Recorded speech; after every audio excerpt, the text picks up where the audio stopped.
am Megan Berger. I'm the legal director at Disability Rights Maryland and a member of the advisory board. I will be serving as chair for our meeting today in Dr. Martirano's absence. He sends his regards and apologies for not being able to attend. It's 10 o'clock, so therefore I will call this meeting to order. Please confirm the meeting is being live streamed and recorded. The meeting is being live streamed and recorded. Wonderful, thank you. So we'll start with a roll call of board members. Senator Klausmeier.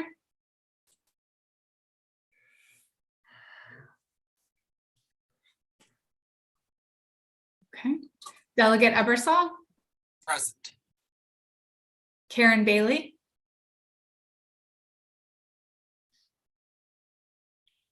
Dr. Kelly Anderson. Here. Pamela Gaddy.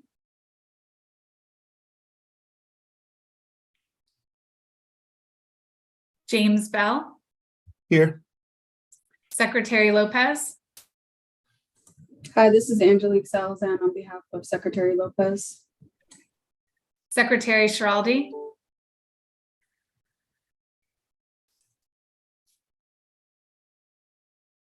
Sheriff Matthew Crisafulli.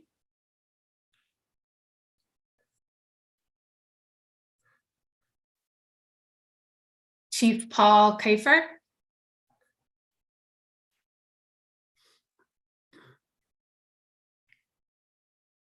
Laurel Moody. I'm here. Good morning. Good morning. Michael Brown. Okay, Dr. Tia McKinnon. Here. Good morning, everyone. Good morning. David Engel.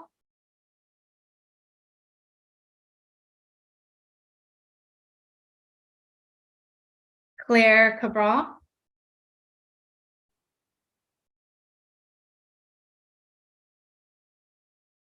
Okay, Dr. Sharon Hoover.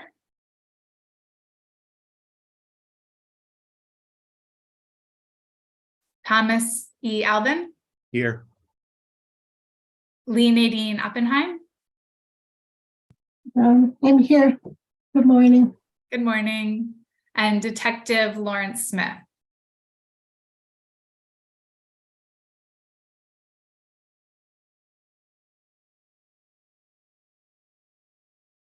Okay, so good morning, everyone. We have the pleasure of welcoming for the first time today new legal counsel for MCSS, Ms. Janine Johnson. Welcome, Ms. Johnson. Can you please confirm we have a quorum today? Thank you so much. Good morning. According to what I have, we do not yet have a quorum. I think, and I don't know if I missed one person, but according to my count, we have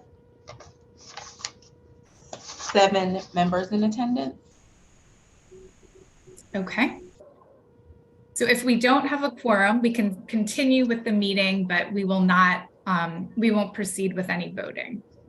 Yes, ma'am. Okay. And Megan, I'm just going to interrupt. I see for the record that Michael Brown has joined us as well. Okay, great. So the last meeting of the advisory board was in March, and the March meeting was recorded, and that recording is available on the MCSS website. As such, there are no meeting minutes to be approved. Are there any additions to today's agenda?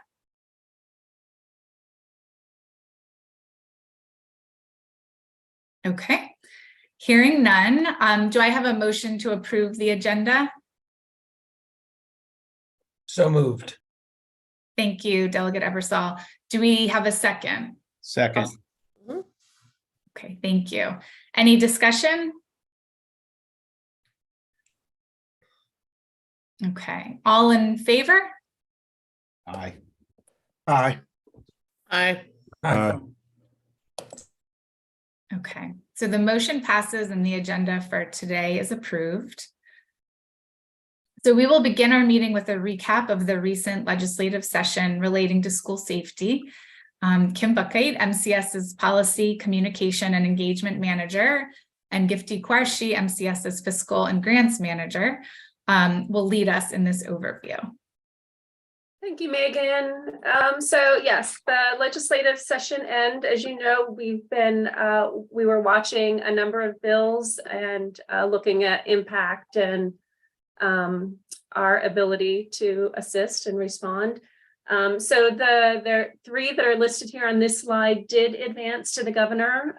House Bill 185 was the bill related to the ban of corporal punishment, extending that to private childcare facilities as well. So that is positive. We're excited about that. Senate Bill 350, House Bill 745, the false statement, so the Anti-Swatting Act did advance as well. We're currently consulting with our partners to really look at what impact that may have upon our school community to provide some guidance and advising them. And then House Bill 1066, which is the Commission on Hate Crime Response and Prevention. It's the establishment of this commission, and actually MCSS is actually identified, named within that as having a representative on that commission. So we'll be looking forward to participating in that activity. Bills that did not advance, but that MCSS is still looking at maybe considering some guidance or action on our side to assist with some of these. House Bill 515 was the active shooter safety drill requirements. So we're still looking at whether us developing some guidance with some of our partners related to drills and best practices would probably be something that we should look at doing. So that's something we'll explore further this summer in particular. Senate Bill 677, the statewide secure schools emergency response program did not advance, but is something that we're again partnering, working with MDEM and our 911 individuals to look at, is there the opportunity to do a work study potentially still related to that. And Senate Bill 938 also did not advance. So we're looking again to look at how we can advance the review of some physical security things every 2 years. So there were parts of that bill that we can potentially, again, look at the opportunity to engage. Bills that did not advance, that just are there, just for your awareness. House Bill 203, reporting arrest of students, did not move forward. House Bill 738, which was related to expenditures, did not move forward. House Bill 1114, which really had language defining kind of disruptive behavior on school grounds and action related to that. The cybersecurity guide 799 did not move. 811, school discipline that we were watching, did not. And then Senate Bill 938, the school safety, student well-being, did not advance. So I think that's kind of a big overview. Gifty, thoughts on sharing related to grants? Yeah, good morning. Thanks, Kim. So yes, we just wanted to provide a general overview of the fiscal year 2024 grants that MCSS will be administering. The School Safety Grant Program, which is a school facility upgrade grant program that we took over the administration of from the IAC, the Interagency Commission on School Construction. We are still going to be administering that grant in fiscal year 24. The appropriation would be $10 million, and it is a distribution to all 24 jurisdictions to use for facility upgrades. We will also be administering the School Resource Officer grant in fiscal year 24.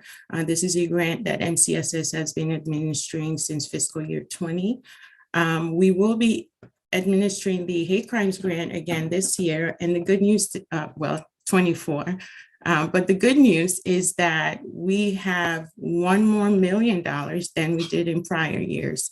Over the last few years, we have consistently received grant applications that significantly exceeded the appropriation, of course. So our expectation is that with this, additional funding, we'll be able to at least, increase the allocation a little bit more than we have in prior years, but also give the opportunity to, childcare centers, LEAs, non-public schools to be able to apply for, whatever they need to harden their schools, especially given the current climate.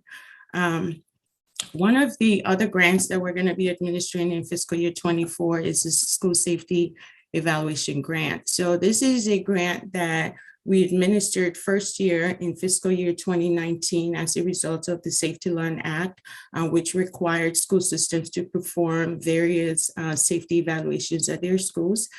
We have not administered this grant since fiscal year 2019. So in fiscal year 24, we will have the opportunity to administer this, and school systems will again have the opportunity to, review any safety evaluations that they currently have in place, if updates are necessary, just any improvements that the system requires. So we hope that this funding will provide that access for them to be able to do so. One of the other recurring grants that we've had, of course, is the Safe Schools Fund grant. It is only $600,000 for the school systems. So over the last 3 years, the allocation has been $25,000 per school system, and they are allowed to use it for, the 10 different categories that are listed on the Safe to Learn Act. The important thing I wanted to point out is a non-public school safety improvement grant, which was not funded in fiscal year 24. In prior years, this grant and the school safety grant program, both previously administered by the IAC, used to be funded together. But MCSS for the last 2 years has only been responsible for administering the grant. The funding for the grant has always remained with the IEC.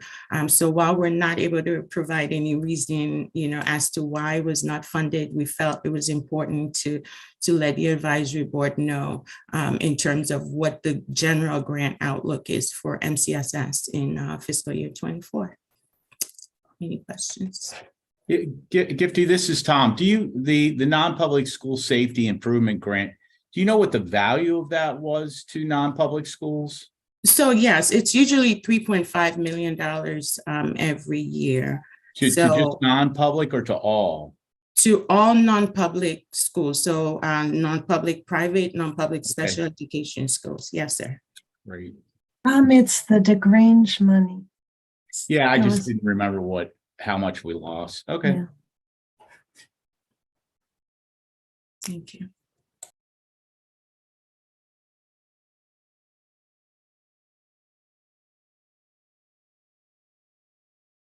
Will the school safety evaluation grant be limited to the school systems as well?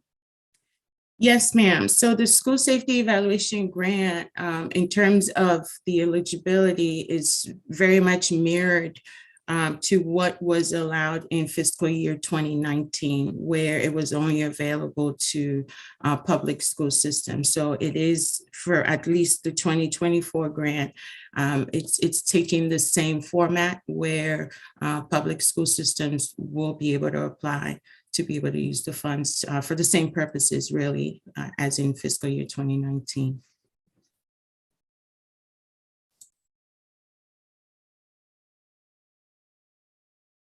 Thank you.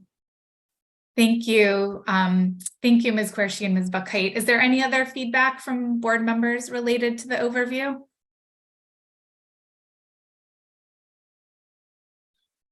Okay.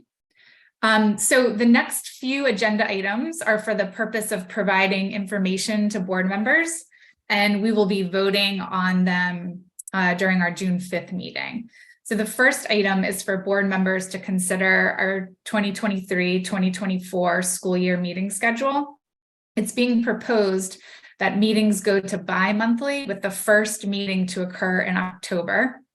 The meeting dates would be October 2nd, December 4th, February 5th, April 1st, and June 3rd.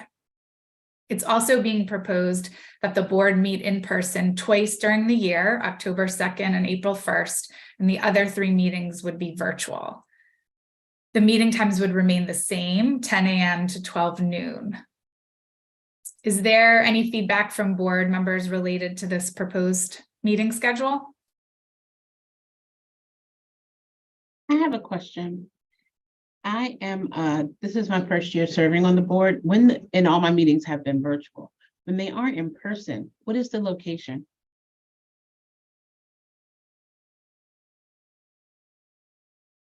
I don't know if somebody from MCSS wants to answer that. In the past, we met in Anne Arundel County, but that was because the chair was the superintendent of Anne Arundel County. So the in-person should, I guess that's up in the air now. Yes, Okay, I so- apologize. I wasn't unmuted. So yes, we were at the Anne Arundel County Board of Education for all of the in-person meetings. So MCSS will work to identify a location for the board to meet.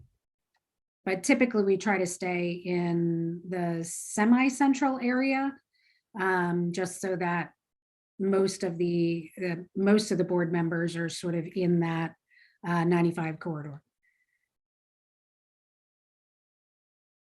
I have a concern about the April date.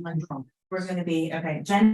Normally, for those who are in the classroom, that falls into spring break. And we're off. And in the past 2-3 years, we've not met in April before that reason, maybe. And Easter would fall on March 31st, so we would still be on spring vacation. Thank you for noting that. That's important to note.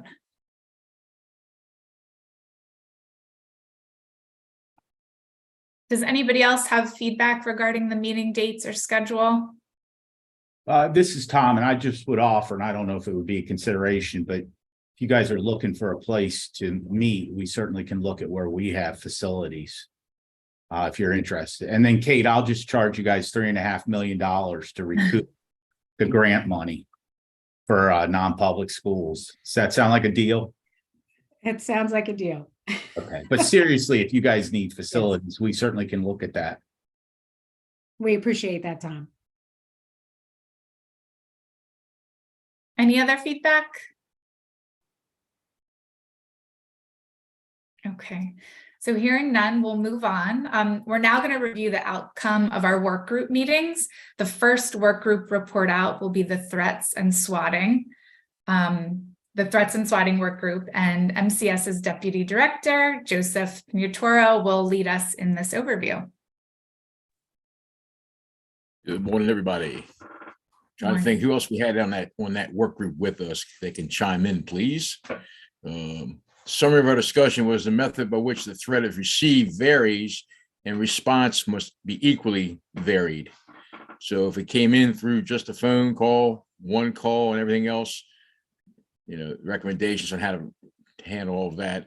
Collaboration across law enforcement and school personnel is critical to mitigate and respond. Again, that's that marrying of the parties together to work on the issue. Stress the importance of communications to the public, students, staff, and the parents. As you know, with the advent of social media, it's out there before you can even take a breath while you're working on things. So the recommendations from the group were an infographic defining procedural steps for responding when a threat's received via several different methods, whether it's by phone, electronic, a message left in the school bathroom, that kind of thing, and a sample boilerplate communications that can be adapted and morphed to use for whatever it is you're responding to. Any other feedback from the people that were on the work group?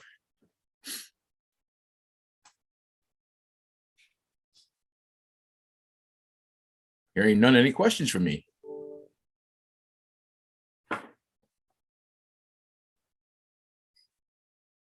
I can't see all of everybody on the screen, so if there are none, I am finished. Okay, thank you. And so the behaviors of concern work group report out will be led by MCS's Policy Communications and Engagement Manager, Kim Buckheit. Hello, and actually I also, any of the work group members are welcome to join me in doing a quick report out. So we actually met one additional time. So I think we met 3 times sort of total as a work group and had some great discussion. Just a high level kind of summary that it's really most productive for us to focus our efforts on providing approaches for schools and systems to increase pro-social behavior. It was really, and I think Dr. McKinnon had the great comment in our third group about it not admiring the problem. For us to really focus on some strategies to help increase pro-social behavior, what folks can do to that end. And then the other kind of element was really that we need to be very conscious of considerations that really raise up the importance of students, right? That our students are helping to advance those pro-social behaviors in school, as well as the role of parents in promoting them, those behaviors that are conducive to learning. So those were kind of 2 summary statements. Anybody from the group want to contribute anything else related to the summary? It was some great conversations.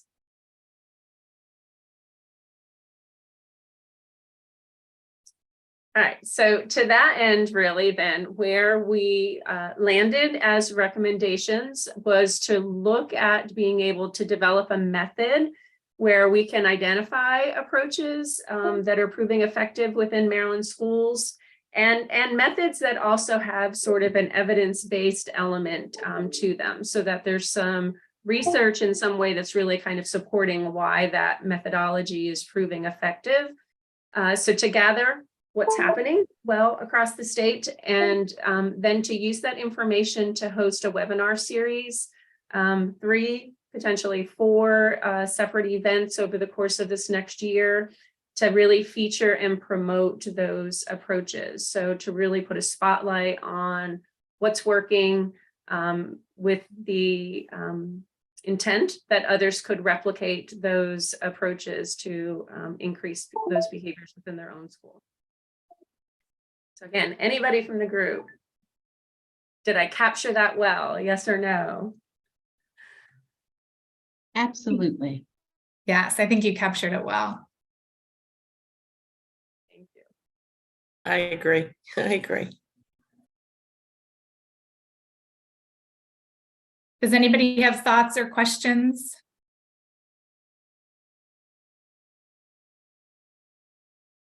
Okay. Well, thank you, Mr. Pignataro and Ms. Buckheit, for the summary of the collaborative dialogue that occurred in each work group. And again, the board will take a vote on the recommendations during the June 5th meeting. Are there any remaining questions or comments about the work group recommendations before we move on, either one? Okay, hearing none. Next on our agenda is a presentation on artificial intelligence and school safety by MCSS's Business Solutions and Data Manager, Jayan Jabaraj. Hey, good morning, everyone. Today I'm going to be presenting a very interesting and aggressively growing topic. You all probably have heard about it. It is the use of artificial intelligence technology within school safety. So we're going to be looking at how artificial intelligence is or has found its way into school safety at this point, and what we should be expecting and how we can plan for it, right? We definitely hear that term a lot these days, AI this, AI that.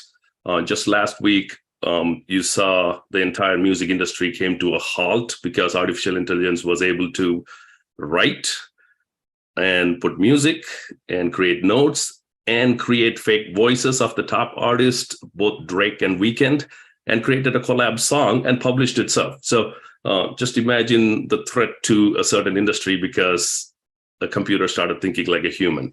And that is what we are facing as well. We can see the entire range from, hey, I did my homework with the AI, to I can bring down an entire industry with AI. So the same technology has been used differently and widely across the board. And school safety is no different. We need to start looking at the products differently, as well as prepare for what is coming when it comes to AI. And that is what this is all about. So what is AI? As you can see, it is basically a computer learning to act like human and do what we do, except in a more effective manner and also in a more convincing manner that you can tell apart whether a human is doing or a computer is doing. And that is basically what AI is. We feed human emotions and human behavior to a computer, and it thinks with that emotion and then starts producing product with that built into it. So you're combining basically a human and a computer at that point. So moving on to what are the common areas that we use AI on our daily routine? You may think, hey, AI is something new, but we've been using this for quite some time. If you have an iPhone and you pull up your phone for a Face ID, that is entirely AI. The camera is not just looking at your face, it's looking at your entire behavioral pattern based on whether you look good that day or you just woke up. It still recognizes you from looking at that particular video clip. And that is typically AI behavior, goes beyond a picture. So face recognition is a big one. You can see the same thing being used on Ring cameras or Google Nest cameras, where it knows your family members and also it knows the strangers who are visiting your house. So it doesn't give you notification when there is a familiar face coming in versus someone who is new. So those are all AI related things. Autocorrect, digital assistants, when you type email, things pop up saying, is this what you're going to type? And if you start typing in a search bar, it already knows what you're thinking. And all those are AI related because it's observing your human patterns and then also producing prompts back to yourself on how you're going to do that. So that is all AI technology. Siri, Cortana, and Alexa, all of them completely AI technologies that think for themselves. They're not just giving X equals Y answers. And fraud detection, this is a good one. Banking system use it to verify signatures, as well as voice prompts. If you call like Chase Bank now, they don't even ask your account or anything. They already recognize your voice through AI and they go into your account directly. So that's how they are using in the banking side. Routing, Google Maps, Waze, all those rerouting that happens based on traffic calculations. Again, AI is being used. And finally, social media. The entire social media's feed is controlled by AI. There is nothing of a human intervention in there. Whatever you're seeing appearing, it's basically AI dictating the user on what they should be seeing based on the user behavior that they exhibited within that app or beyond that app, if they have connections with other apps.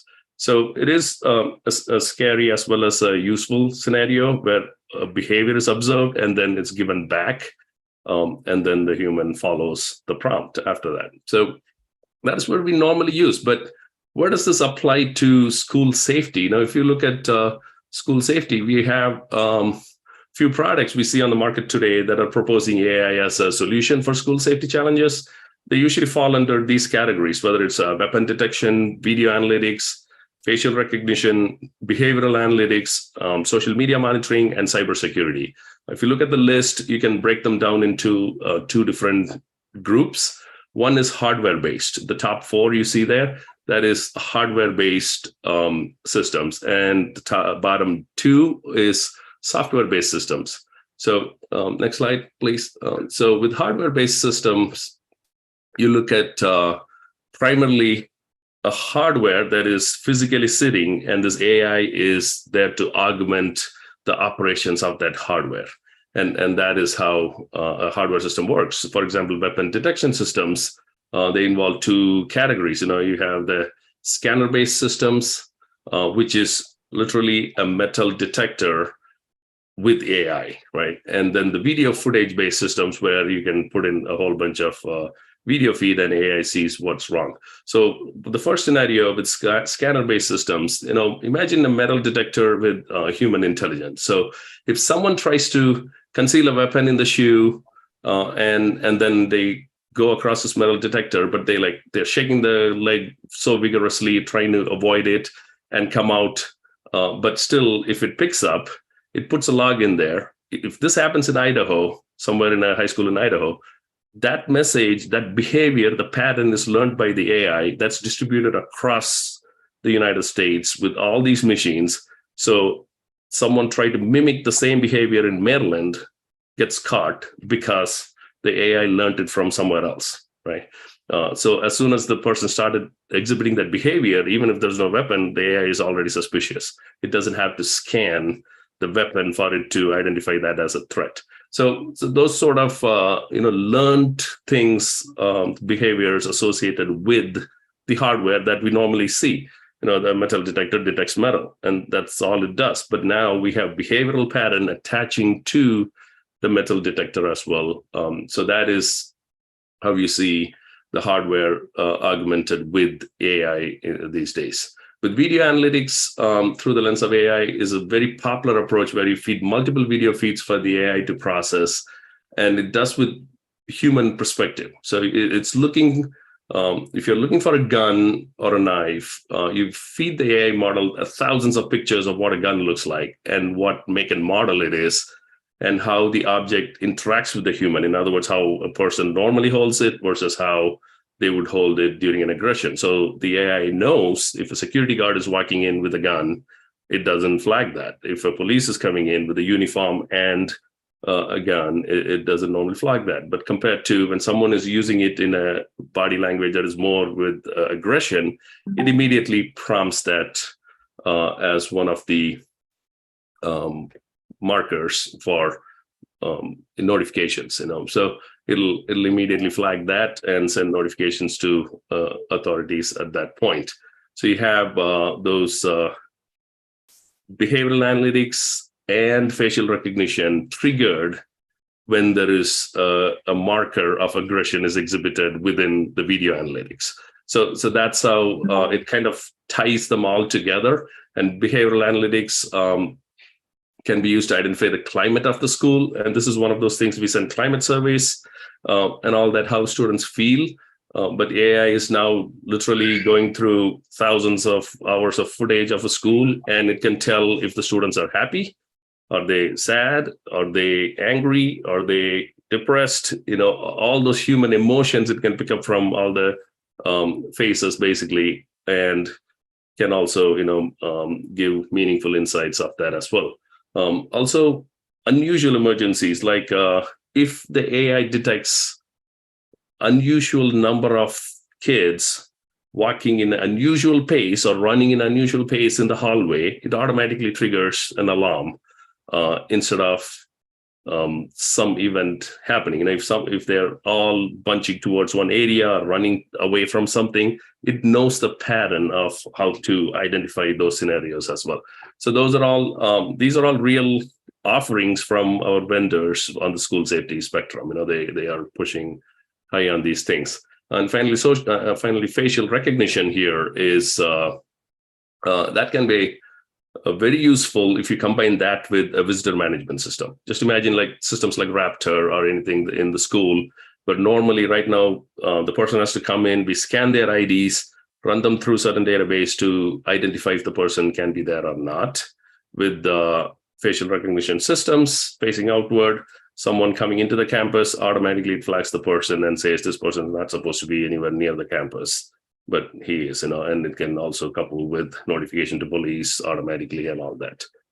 So that is one of the good uses of facial recognition, I would say, in the school safety side of things.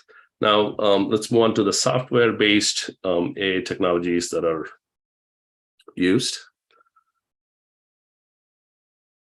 Okay, there's two different areas here. One is social media monitoring. This is very popular. It's been out there for a long time.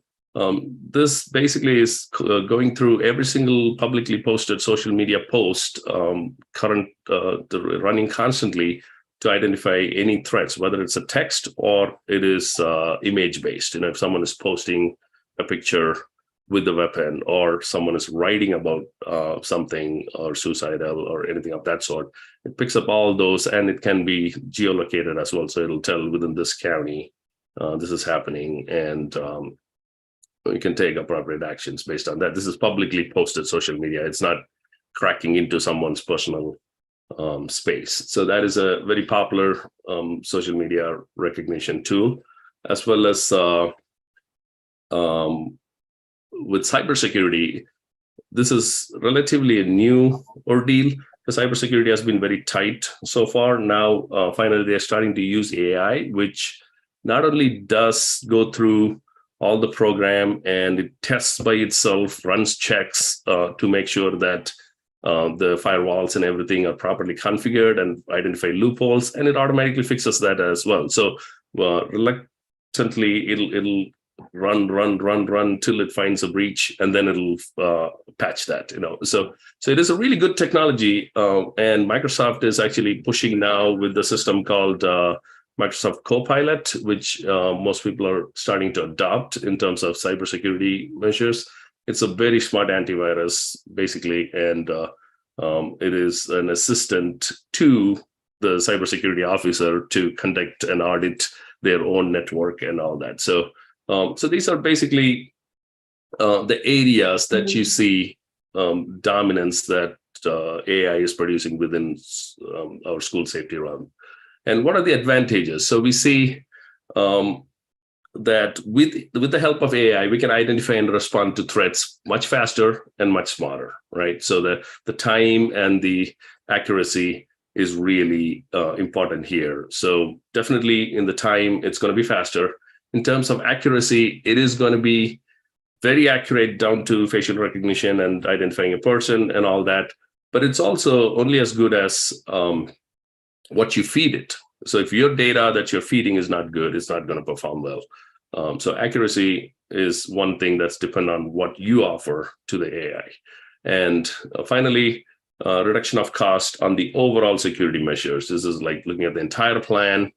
This would definitely be helpful because it's faster and it can run through a whole bunch of things that a human can't on any given day. And on the flip side, what are the disadvantages we have? We saw the advantages. There are a lot of disadvantages. First of all, it's scary, right? It's doing things beyond a human control at a certain point. But also, there is a high possibility of false positives as well. This is due to the fact that all AI models are born like a child. They learn constantly till they become mature. So when a vendor offers, we use AI technology, and you ask how long you've been in the market, they'll say, for 2 years, we've been implementing this. This technology needs 10 years of data, for example, to operate with the mature manner. So if you're jumping in on the bandwagon on the first or second year or third year, you can expect the thing to behave like a child, right? So it's going to be a false positive constantly. It'll be over ambitious to flag everything as, here's one, and you'll be overwhelmed with too many alerts and all that. So you may think it's not working correctly, but it's basically learning. Next time, whenever you say that is not right, it kind of learns from that. And the big one, privacy concerns. So facial recognition can create consumer privacy concerns. This is a huge ordeal when it comes to schools with FERPA and with children privacy. It is something that is very much frowned upon in terms of any school safety technology to use facial recognition. So most of the vendors turn off this option, but that doesn't mean it's not recording. So when we opt for these vendors, we need to make sure that are they turning off or are they deleting the entire portion out of their software? So two different things. And high cost. Like I said. Overall, you may see a reduction in cost in a 10-year span, but implementation is not cheap. Any AI technology is run by multiple neural network servers that cost millions and millions of dollars, and people are opting to tap into that, which means they're paying a premium, but they're offering cheaper services on the front end, but there's got to be somewhere the prices are going to translate to the user at some point. And that's what we see. For example, a regular metal detector costs anywhere from $10,000 to $20,000. A metal detector with AI costs upwards of $100,000.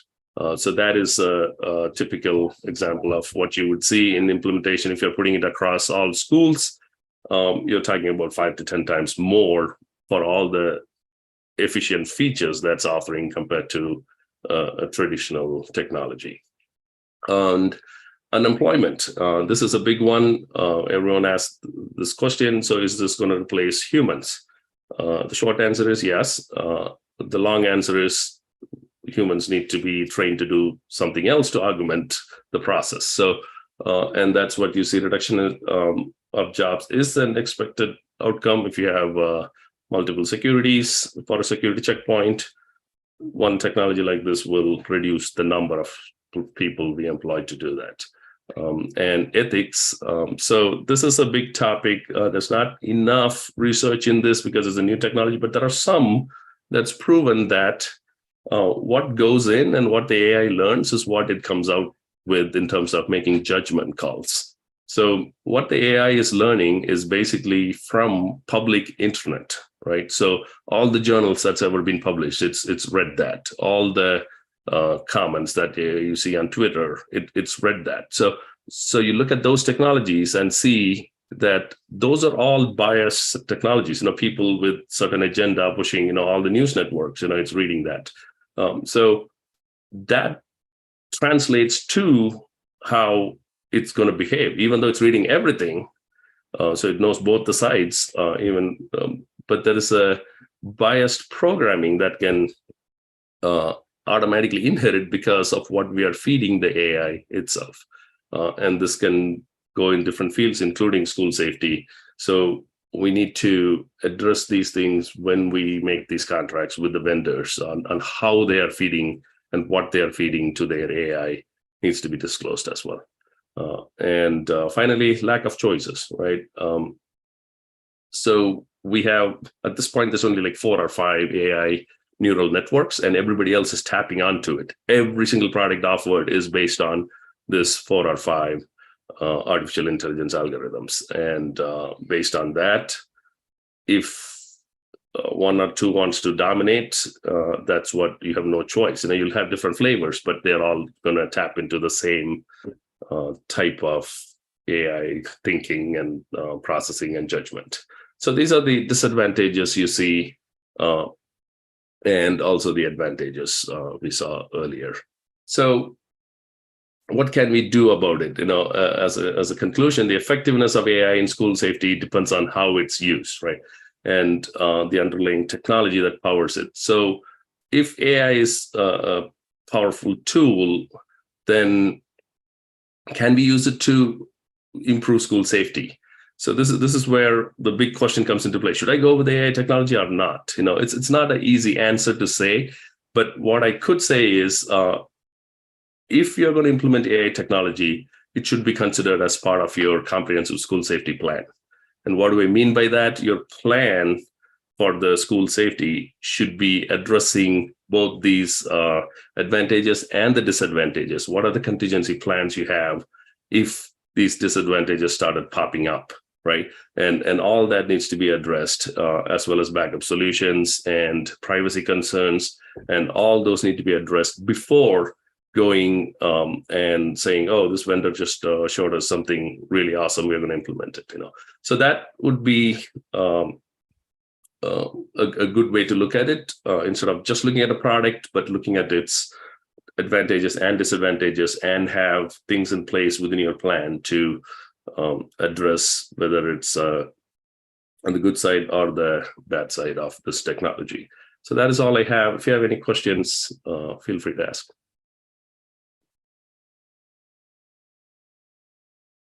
Thank you, Mr. Jabaraj, for that incredibly informative presentation. Artificial intelligence is a rapidly advancing field, and we want to remain informed as Maryland schools are using it to advance school safety. Before we move on, are there any last call for questions on this topic, or any comments as well? My hand is raised. Yes, Ms. Gaddy. Just an overall question. How can hacking be prevented if it's accompanied with the metal detectors or the face recognition and so forth? How is with the Overall, how's hacking prevented? Do I understand the question correctly? You said how to prevent this from happening? Yes, how will we prevent hacking? Hacking. Hacking, yes. Gotcha.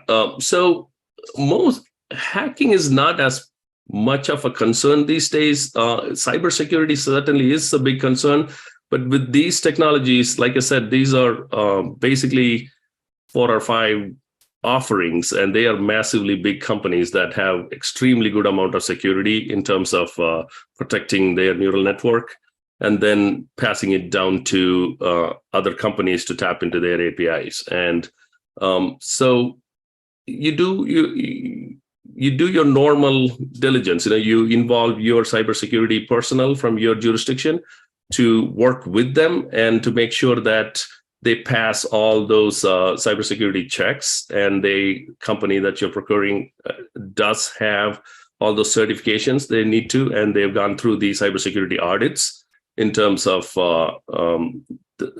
showing that they've passed all those measures. And that's pretty much all you can do from your point. And then it's up to them to update and produce current certifications every year and all that to satisfy cybersecurity requirements. Yes.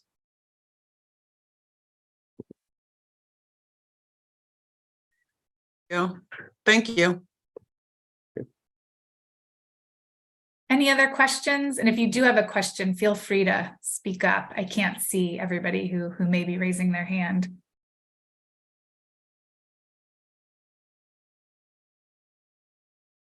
Okay, it doesn't sound like it. So lastly, are there any updates from the board members on important projects, discussion items, or new resources you would like to share with the group? We just wanted to open it up for anybody who may have a topic to raise. Okay. And then lastly, for our June 5th meeting, does anybody have a suggestion for a topic brief? Any topic that board members would like to be briefed on by the center for our next meeting?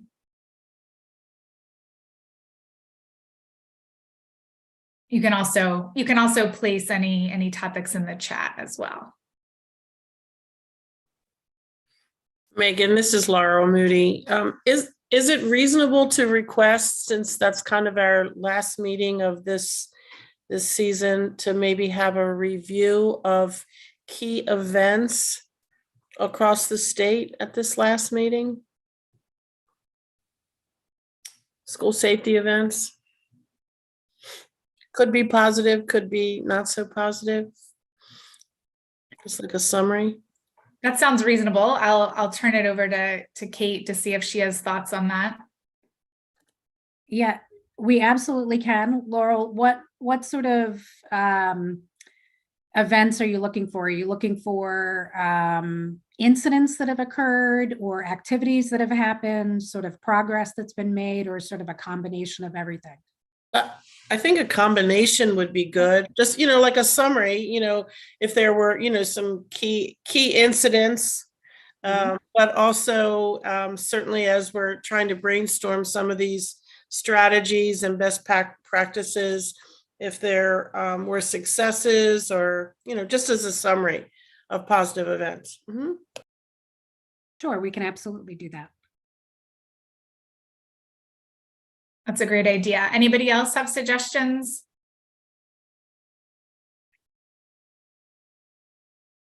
No? Okay. We will now prepare to adjourn our meeting. The June 5th meeting will be relatively brief, as the primary intent will be to take votes on items reviewed at today's meeting.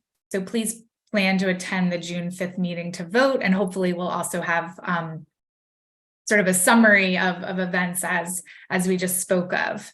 The next subcabinet meeting will be held in person on May 8th.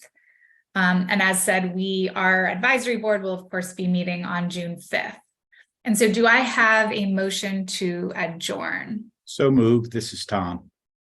Thank you, Tom. Do we have a second? Second, this is Lee. Thank you, Lee. All in favor? Aye. Aye. All Aye. opposed? Sorry. All opposed? Okay, well, thank you, board members. We will now be adjourned. Thank you for joining us and have a good afternoon. Nice job.